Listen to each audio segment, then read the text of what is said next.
Assalamualaikum warahmatullahi wabarakatuh. Pada pekan ini kita akan membahas terkait dengan skema implementasi kendali kecepatan pada motor induksi.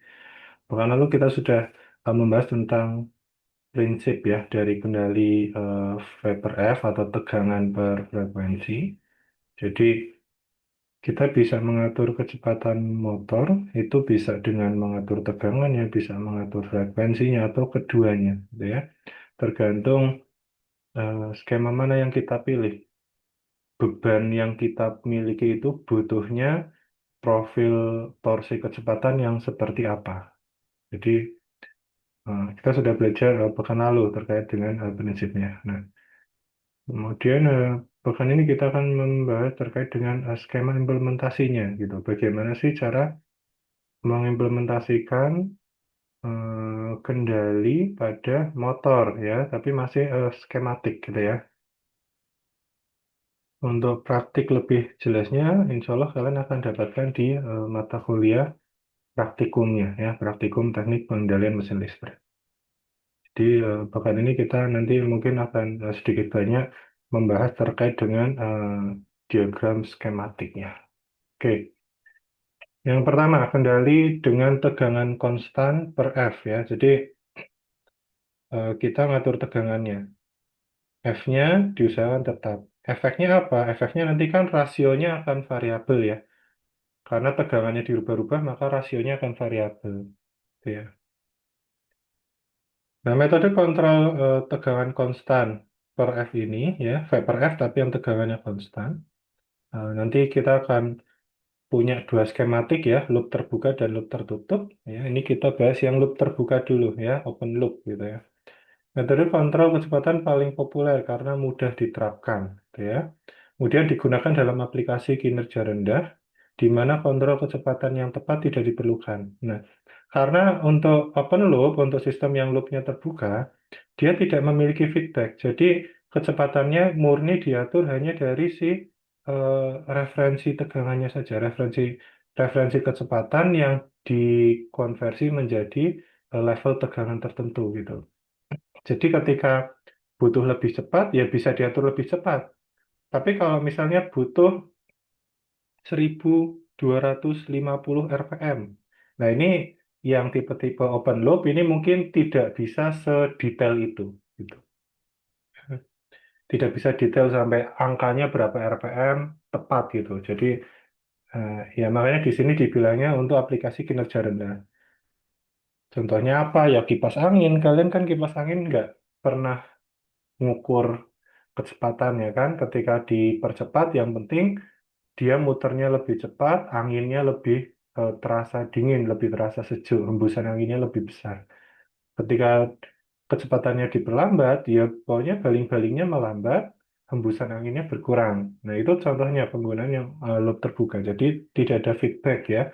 Kontrol kecepatannya ya bisa untuk menambah kecepatan, untuk mengurangi kecepatan, misalnya seperti itu. Tapi dalam konteks ini untuk yang tegangan konstan kan umumnya digunakan untuk mengurangi kecepatan ya.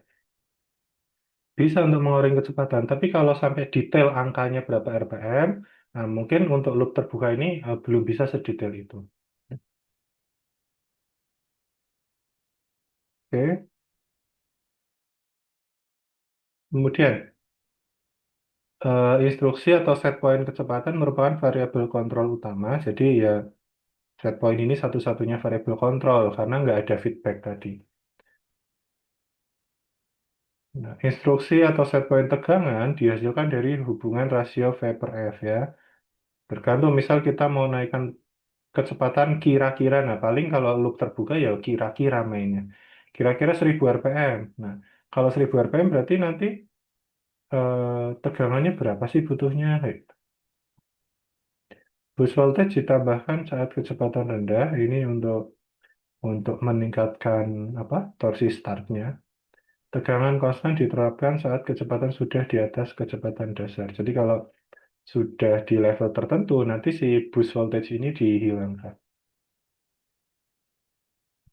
Tegangan fase dihasilkan dari set point tegangan Vs dan juga theta S. Theta S ini diperoleh dari integral omega. Si Theta ini sudut ya. Omega itu kan kecepatan sudut ya, kecepatan rotasi. Nah, theta ini si sudutnya dia. Tegangan fase ABC dihasilkan oleh inverter PWM yang terhubung ke motor. Nah, ini deskripsinya, skematiknya seperti apa? Nah, ini skematiknya ya. Jadi kita punya motor di sini, motor. Kemudian aktuatornya itu dia pakai inverter ya. Si aktuator kontrolnya pakai inverter.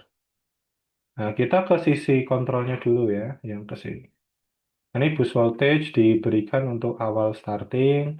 Ini set point kecepatannya ya. Kita ngatur kecepatannya di sini. Ini blok yang ada huruf G-nya. Ini dia apa namanya? Blok ini isinya rasio antara si tegangan sama omega. Menghasilkan tegangan VS yang di apa? Yang nantinya akan disuplai ke inverter gitu ya. Ini VS masuk ke sistem ini. Inverter ini diaturnya pakai tegangan ya. Jadi blok yang ini untuk mengatur si apa namanya inputan ke inverter gitu. Ya dia bisa naik bisa turun tergantung settingan inverternya gitu ya. Kalau butuh tambahan mungkin nanti jadi tegangannya yo nambah terus. Kalau sudah stop berarti nanti tegangan di sini harusnya sudah nol gitu ya. Dia sudah nggak ngasih instruksi untuk nambah atau untuk nurunkan. Ya, blok kontrol ini isinya apa dipengaruhi variabelnya tegangan sama sudut gitu ya. Untuk nambah sudut kalau sudutnya kurang kan berarti nanti dipercepat untuk ngejar. Kalau sudutnya kelebihan nanti dikurangi untuk memperlambat gitu. Dia masuknya di inverter. Ya, nah. Jadi ini yang kiri ini blok kontrolnya ya. Yang kiri ini blok kontrol. Nah, yang di atas ini, yang dari atas, ini blok daya. Suplai motornya. Jadi eh, ya karena kita kontrolnya pakai inverter, maka listrik AC-nya bisa satu fase atau tiga fase, tergantung motor kita satu atau tiga fase. Nah ini perlu disarahkan dulu, ya, perlu disarahkan dulu, baru dimasukkan ke inverter. Ya, nah ini lebih kalau pakai inverter lebih enak ngaturnya dibanding kalau pakai trafo. Kemarin kan sudah disebutkan ya, trafo itu bisa dipakai untuk ngatur tegangan, ngatur suplai. Tapi dia tidak umum karena pengaturannya terbatas ya, tergantung dari si apa namanya tap changernya trafo aja. Nah itu kan nanti nggak bisa apa sudah tertentu ya, lompat-lompatnya sudah tertentu, nggak bisa linear, nggak bisa pelan-pelan.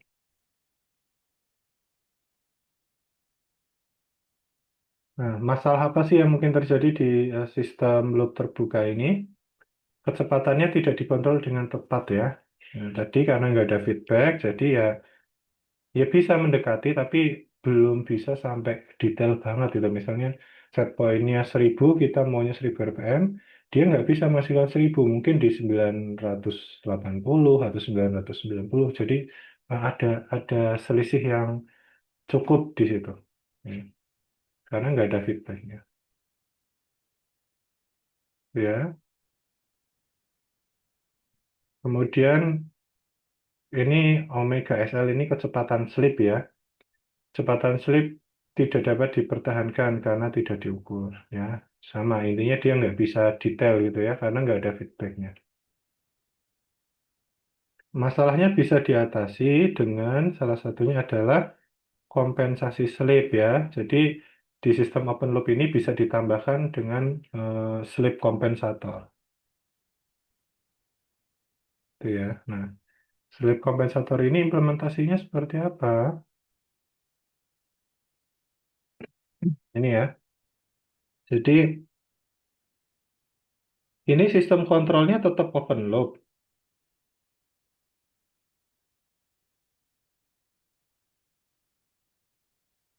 ya. Cuma ditambahi slip kompensator ya. Dia memang seolah-olah closed loop ya. Tapi closed loop-nya ini spesifik hanya untuk naikkan tegangannya saja. Ya. Tapi controller intinya itu tetap open loop gitu.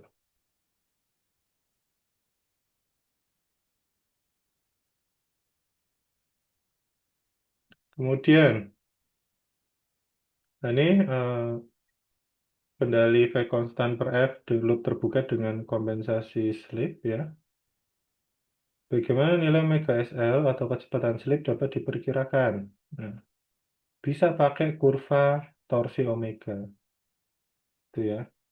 Nanti ketahuan, harusnya di kurva kecepatannya berapa? Ternyata kalau misal di kurva harusnya 1000 rpm, ternyata dia cuma dapat 9080. Nah, nanti di boost ke sini, ditambah tegangannya supaya dia naik dikit.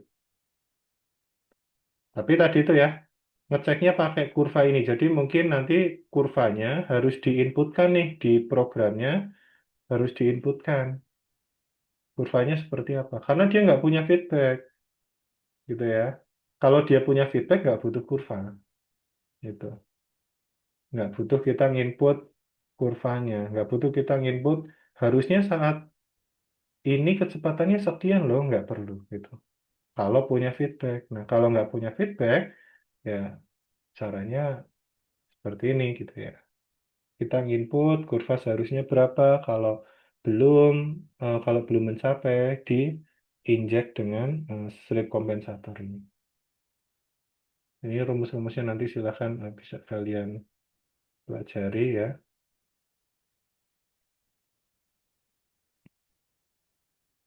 Nah, skema kendali yang loop tertutup ya.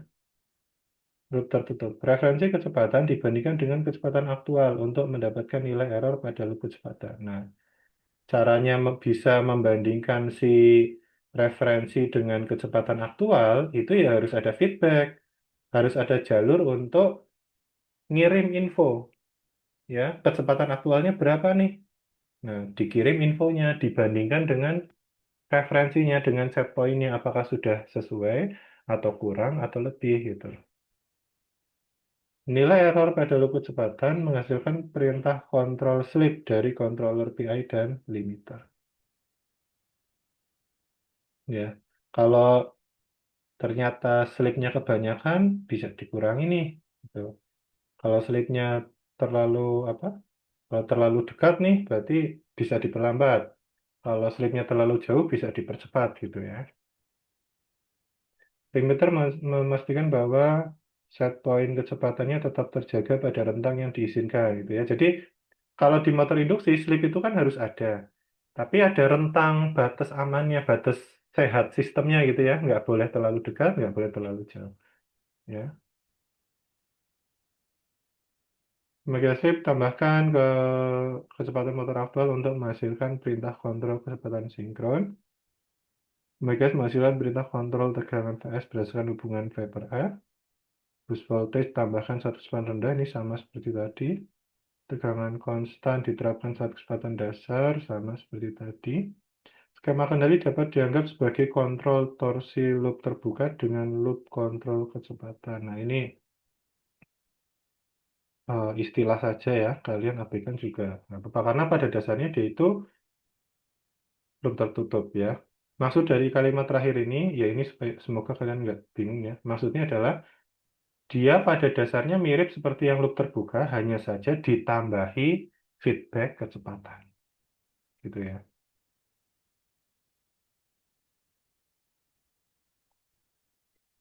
Nah, ini contoh skema kendalinya ya. Nah, ini kan tadi ya, inverter, inputannya tegangan sama referensi kecepatan.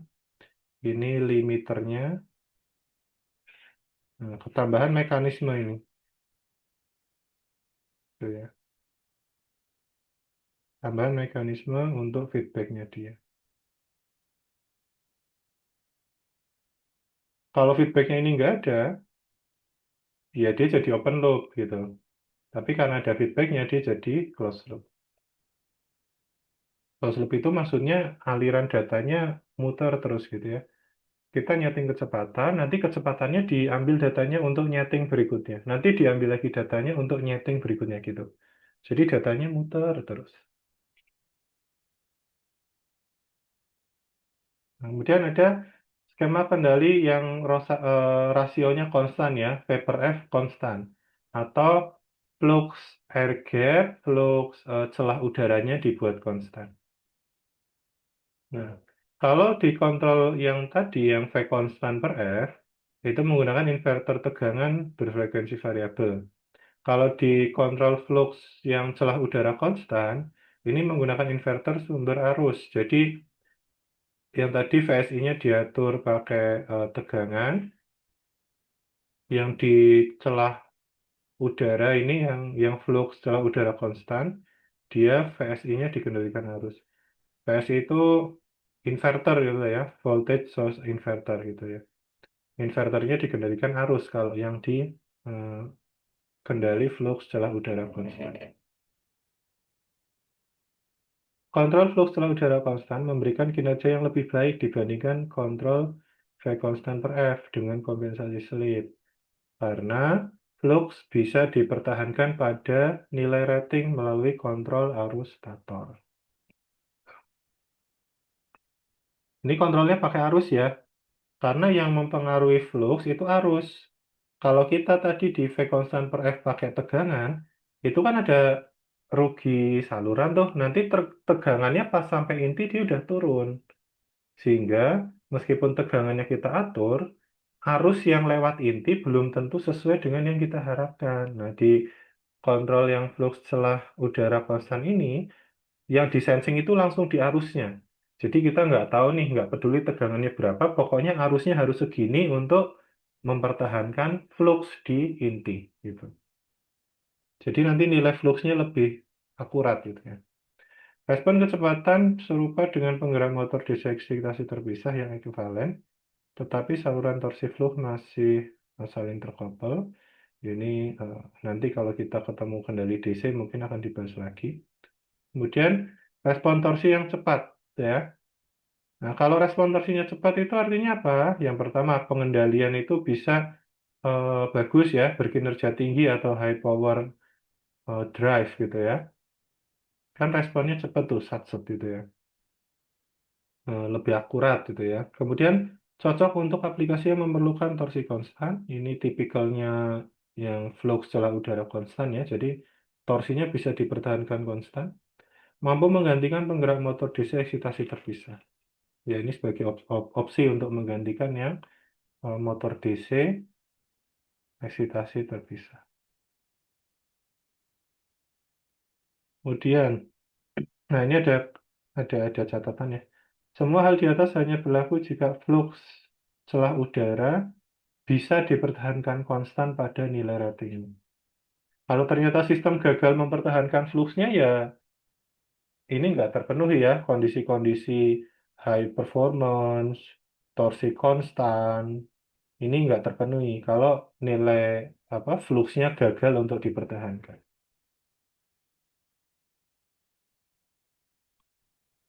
Nah ini skemanya ya.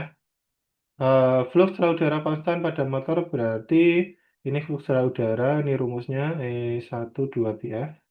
Ini tegangan di inti. Ini frekuensi elektrik. Nah, kalau kita anggap si drop tegangan di statornya rendah, ini ya, maka arus yang mengalir di inti, yang dia mempengaruhi nilai fluxnya, itu hanya dipengaruhi oleh induktansi inti dan arus magnetisasi. Dan ini harus dijaga konstan supaya kendali flux celah udara konstan ini memenuhi kinerja optimal. Ya, agar flux celah udara konstan, maka arus magnetisasi harus dijaga konstan pada nilai rating. Gitu ya. Oleh karena itu, skema kontrol arus stator dikendalikan untuk mempertahankan arus. Ini harusnya IM ya, arus magnetisasi, agar konstan sesuai nilai rating.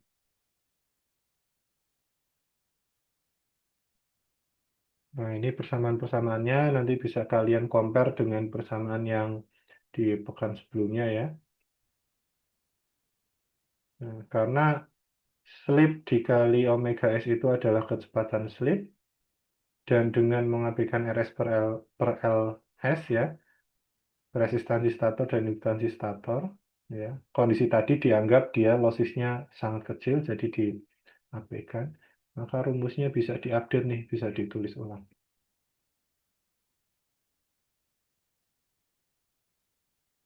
Ini ya.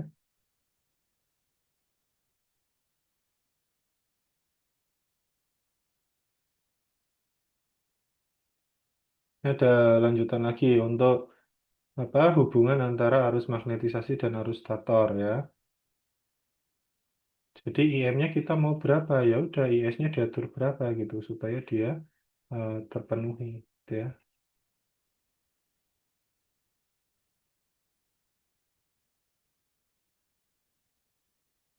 Oke, ini ada skematik kendali flux air gap konstan ya, celah udara yang konstan.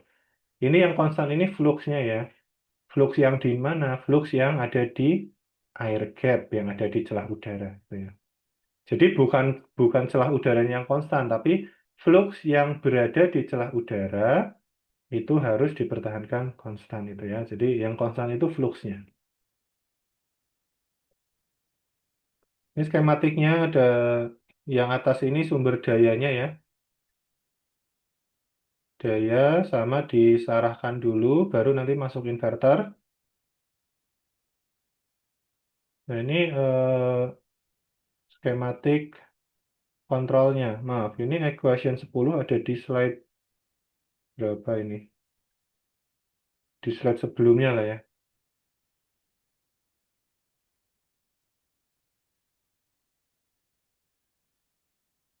Penomorannya keliru. Jadi dari sini ini persamaan 10.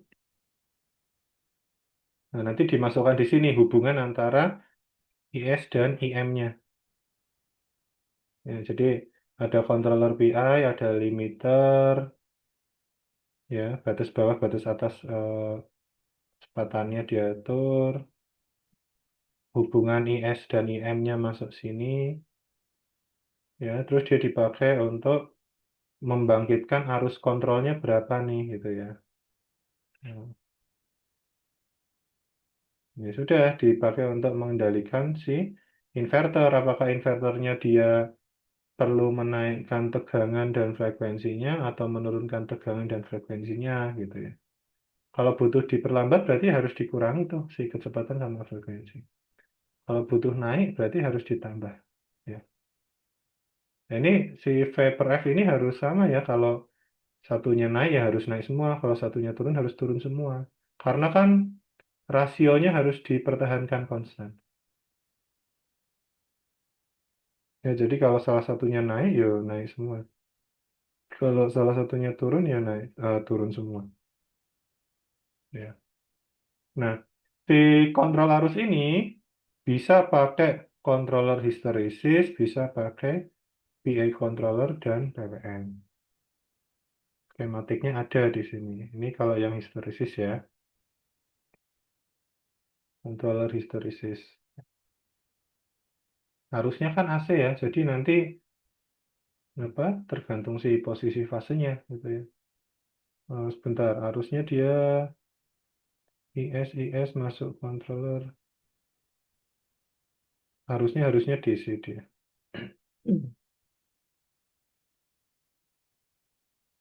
Nama histeresis itu kan dia bolak-balik ya. Nanti ya pas naik kena di posisi berapa, pas turun kena di posisi berapa. Outputnya sama, sama-sama PWM, gitu ya, sama-sama pulsa, ya,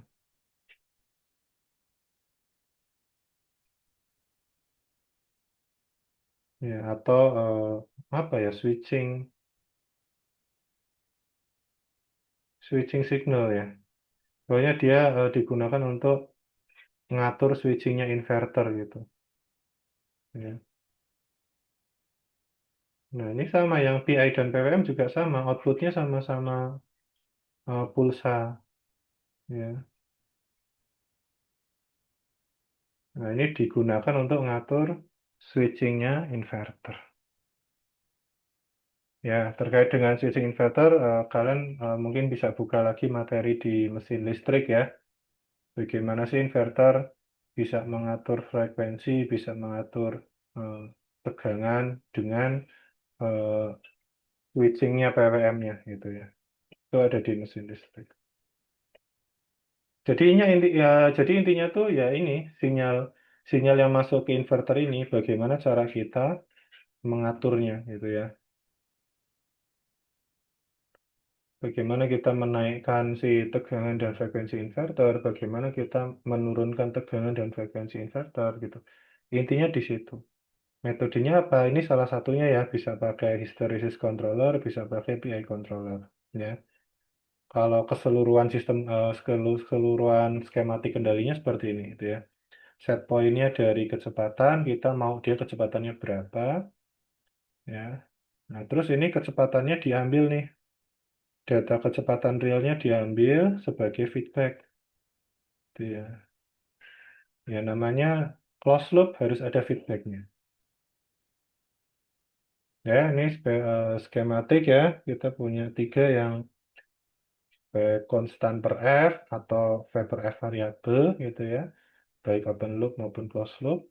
Kemudian ada yang sistem kendali flux konstan ya. Flux celah udara konstan. Ini contohnya kita cuma punya satu yang closed loop, yang loop tertutup.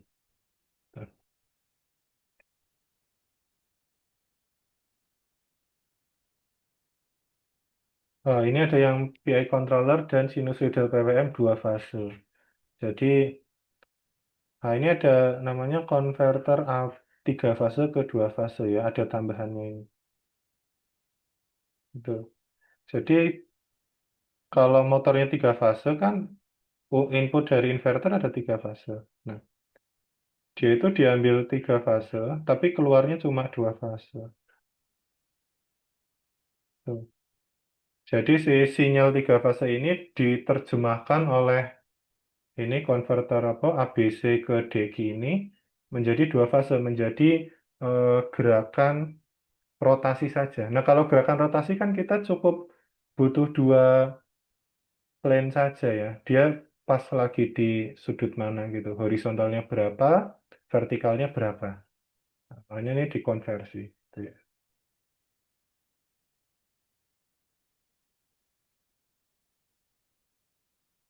Oke, sekian untuk diskusi kita pekan ini. Kalian nanti juga mungkin bisa nyari-nyari sendiri skematik kontrol yang lain gitu untuk memperkaya pengetahuan kalian. Karena memang ya kendalinya mau seperti apa itu memang bisa di-customize. Hanya saja yang penting kita tahu intinya apa yang mau dikendalikan gitu ya. Yang dikendalikan kan tegangan atau frekuensi atau dua-duanya ya. Yang penting intinya adalah bagaimana kita mengatur si tegangan dan frekuensi itu gitu ya. Mau pakai open loop, mau pakai closed loop, mau pakai yang closed loopnya V per F variabel, mau pakai yang closed loopnya si flux konstan atau V per F konstan, gitu ya. Kemudian apa kontrol switching inverternya mau pakai yang histeresis atau mau pakai yang PI plus PWM atau mau pakai yang PI plus PWM dua fase itu bisa di customize gitu ya. Oke, semoga dapat dipahami. Silakan nanti bisa kalian pelajari lagi, dibaca-baca lagi, berulang-ulang sampai paham gitu ya. Terima kasih. Assalamualaikum warahmatullahi wabarakatuh.